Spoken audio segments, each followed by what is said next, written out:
कल हमने जो है गैस वेल्डिंग टेक्निक के बारे में पढ़ा था। आज का भी हमारा चैप्टर गैस वेल्डिंग टेक्निक है। कल हमने उस चैप्टर के अंदर जो है केवल राइट वर्ड और लेफ्ट वर्ड टेक्निक के बारे में पढ़ा था। ठीक है, आज हम गैस वेल्डिंग की उन तकनीकों के बारे में पढ़ेंगे जो राइट वर्ड और लेफ्ट वर्ड से भिन्न है। ठीक है, तो आज का चैप्टर में हमारा वही है डिफरेंट गैस वेल्डिंग टेक्निक्स, अलग अलग वेल्डिंग टेक्निक्स गैस वेल्डिंग में कौन सी होती है। लेफ्ट वर्ड और राइट वर्ड के बारे में हम कल अच्छी प्रकार से पढ़ चुके हैं। ठीक है, उस चैप्टर के अंदर हमने देखा था कि राइट वर्ड में कैसे वेल्डिंग करते हैं और लेफ्ट वर्ड में कैसे करते हैं। ठीक है, 5 mm तक की शीटों के लिए कौन सी तकनीक प्रभावी होती है और 5 mm से अधिक मोटाई की लोगों के लिए कौन सी तकनीक प्रभावी होती है। ठीक है, तो आज जो है इस चैप्टर में उसके अतिरिक्त जो तकनीकें बच गई थी उनका विश्लेषण हम करेंगे। ठीक है, तो सबसे पहले है भाई फ्लैट वेल्डिंग। ये भी एक तकनीक है गैस वेल्डिंग की। क्या होता है, किसी भी मेटल को, ठीक है, किसी भी मेटल को फ्लैट स्थिति में या समतल स्थिति में रखकर जोड़ना बहुत आसान होता है। ठीक है, अब 2 प्लेटों को अगर हम नीचे रख के वेल्डिंग टेबल के ऊपर रखकर वेल्ड करते हो ठीक है, तो बड़ी आसानी से मेटल जमा हो जाता है। ठीक है, कई प्रकार के कारक होते हैं जो वेल्डिंग में बाधा उत्पन्न करते हैं। ऑक्सीडेशन है, ग्रेविटेशनल फोर्स है, सरफेस टेंशन है। ठीक है, वो जो इलेक्ट्रिसिटी होती है उसके वो हैं ब्लो, आर्क ब्लो वगैरह होती हैं, कई चीज़ें प्रभावित करती हैं वेल्डिंग को। ठीक है, तो सबसे ज़्यादा प्रभावित करता है गुरुत्वाकर्षण बल। ठीक है, मैंने बताया, जैसे कि मैंने तुम्हें एग्जांपल बताया था कि अगर किसी गेंद को हम ऊपर उछालते हैं वो आफ्टर फ्यू सेकंड वो ज़मीन पे आकर गिर जाती है। क्यों? क्योंकि ज़मीन का अपना ग्रेविटेशनल फोर्स है, ज़मीन उसको अपनी तरफ अट्रैक्ट करती है। ठीक है, तो क्या होता है जब वेल्डिंग हम करते हैं तो पिघली हुई अवस्था में, जैसे वर्टिकल वेल्डिंग होती है और हेड वेल्डिंग होती है, तो वो धातु पिघल जाती है, सिर से ऊपर है, तो जमीन उसको अपनी ओर आकर्षित करती है गुरुत्वाकर्षण बल की वजह से। ठीक है, तो जब वो उसको आकर्षित करती है तो क्या होता है, वो नीचे की ओर आने का वो करती है कोशिश। ठीक है, तो इससे धातु देखो खराब हो सकती है हमारी। तो जो फ्लैट वेल्डिंग होती है, फ्लैट वेल्डिंग किसी भी वेल्डिंग से की जाए वो सर्वाधिक आसान होती है। तो गैस वेल्डिंग में भी जब हम फ्लैट वेल्डिंग करते हैं, ठीक है, दो धातुओं को समतल स्थिति में रखकर जोड़ते हैं तो वो सबसे आसान तरीका होता है हमारा। ठीक है, तो उसमें बहुत अच्छी प्रकार से हम उसको जोड़ सकते हैं। ठीक है, ये लेफ्ट वर्ड या राइट वर्ड किसी भी तकनीक से की जा सकती है, क्योंकि विधि तो वो हम बाद में अपनाएंगे। ठीक है, ये पोजीशन है, तो इसमें हमें लेफ्ट वर्ड या राइट वर्ड किसी भी तकनीक का इस्तेमाल वेल्डिंग करने के लिए कर सकते हैं। ठीक है, वेट वेल्डिंग के बारे में पता लग गया। ठीक है, इसके बाद ओवरहेड वेल्डिंग है हमारी में, यानी इसको सिरोप्री वेल्डिंग भी कहते हैं। ठीक है, ओवरहेड वेल्डिंग से हमारा मतलब होता है एक ऐसी तकनीक गैस वेल्डिंग की जिसमें सिर से ऊपर जोब को बांधा जाएगा। ठीक है, अभी हमने फ्लैट रखी थी, अब सिर से ऊपर भी बांधी जाएगी जोब। ठीक है, तो सिर से ऊपर जोब को बांध कर जो है हमें वेल्ड कर सकते हैं। ठीक है, तो सिर से ऊपर जब हम बांधेंगे तो क्या होता है, मैंने अभी बताया ग्रेविटेशनल फोर्स के बारे में, गुरुत्वाकर्षण बल के बारे में बहुत ज़्यादा इफेक्ट डालता है। ठीक है, क्योंकि धातु तेजी से पिघलती है और तेजी से बहने का प्रयास करती है। ठीक है, तो तेजी से बहेगी, तेजी से पिघलेगी तो क्या होगा, वो खराब होने की आशंका बढ़ जाएगी उसकी। ठीक है, तो इसमें क्या होता है, जटिल होती है वेल्डिंग। सिर से ऊपर बांधते हैं हम, जोब को क्लैंप होते हैं, अलग अलग प्रकार के जिग फिक्सचर होते हैं, उनमें हम जोब को होल्ड करते हैं ऊपर, सिर से ऊपर। ठीक है, और फिर वेल्डिंग करते हैं। ठीक है, जटिल होती है, गुरुत्वाकर्षण बल के कारण नीचे की तरफ धातु बहने लगती है।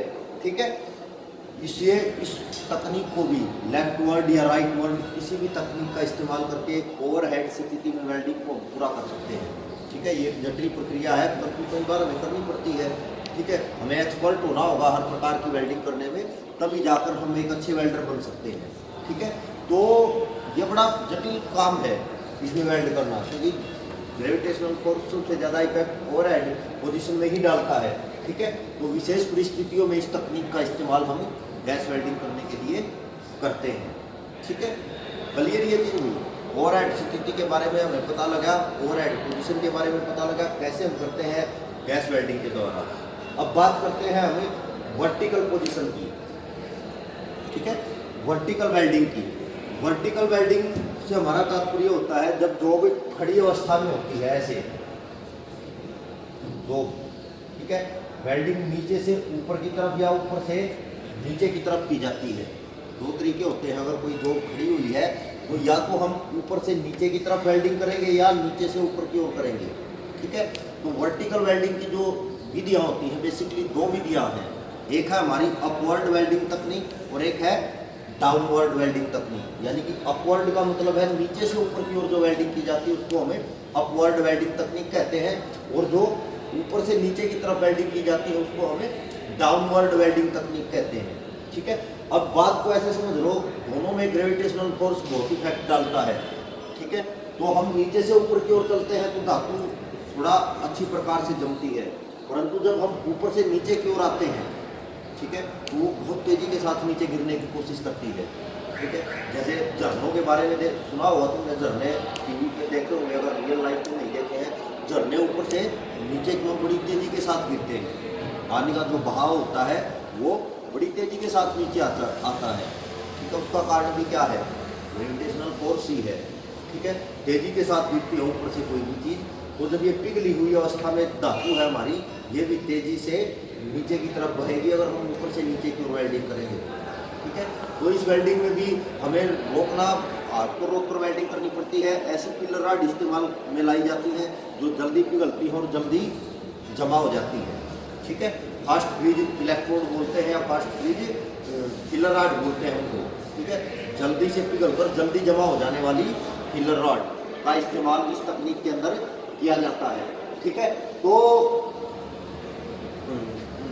इस तकनीक के अंदर किया जाता है, ठीक है। तो उसके बाद क्या होता है, जो अपवर्ड होती है इसमें नीचे से ऊपर की ओर वेल्डिंग करते हैं हम, ठीक है।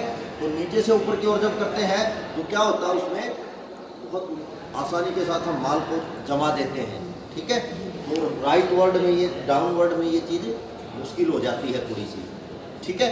तो क्लियर ये चीज़ भाई दो विधियों से की जाती है। जब नीचे से ऊपर की ओर की जाएगी तो उसको अपवर्ड तकनीक कहेंगे, जब ऊपर से नीचे की ओर की जाएगी तो उसको हमें डाउनवर्ड तकनीक कहेंगे, ठीक है।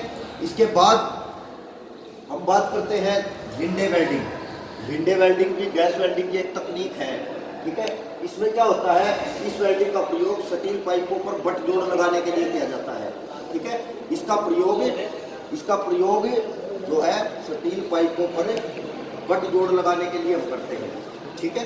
तो विंडे वेल्डिंग जो होती है, क्या होता है, गर्म लोहे में यह गुण होता है कि वह कार्बन लेकर कम ताप तरफ पर पिघलने वाला अलॉय बनाता है।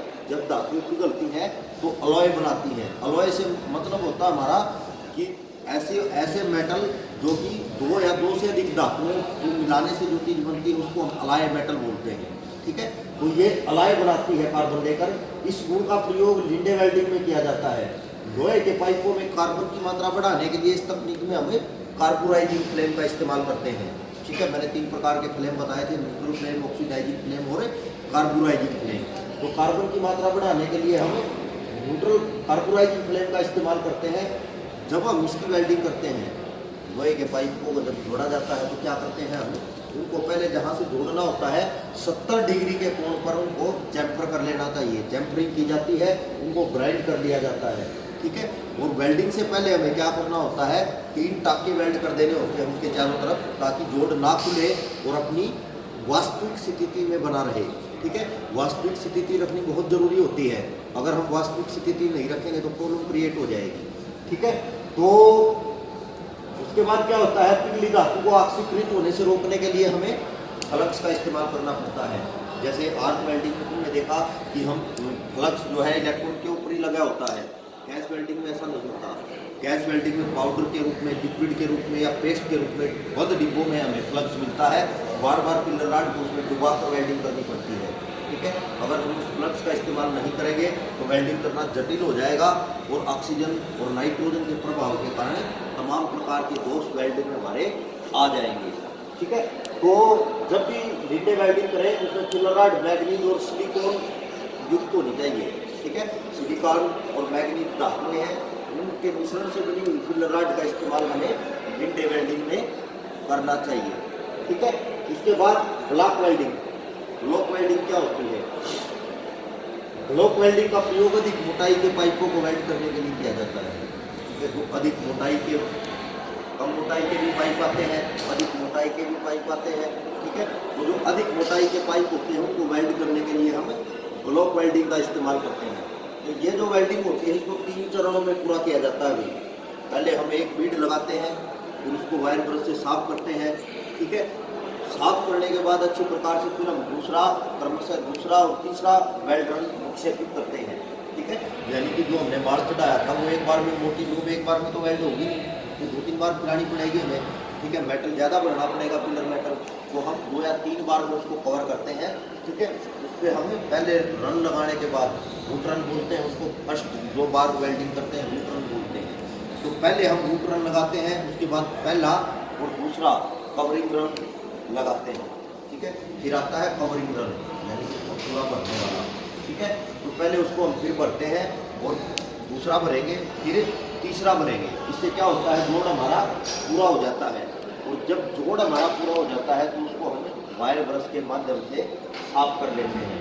एकदम से पानी में डुबोकर जोड़ को हमें ठंडा कभी नहीं करना चाहिए, इससे क्रैक की संभावना बढ़ जाती है, ठीक है।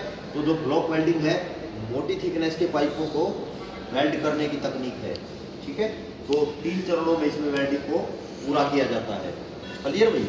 तो ये कुछ तकनीकें थी हमारी गैस वेल्डिंग की, जो राइट वर्ड और लेफ्ट वर्ड तकनीक से भिन्न थी, ठीक है। तो इनके बारे में भी हमें पता होना चाहिए कि किस प्रकार इनमें हम वेल्डिंग को, गैस वेल्डिंग को परफॉर्म कर सकते हैं, ठीक है।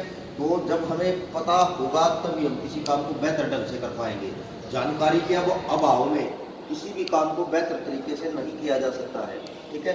तो जो भी वेल्डिंग करनी है कम से कम उसके बारे में हमें पता होना चाहिए अच्छी प्रकार से, ठीक है। तो इस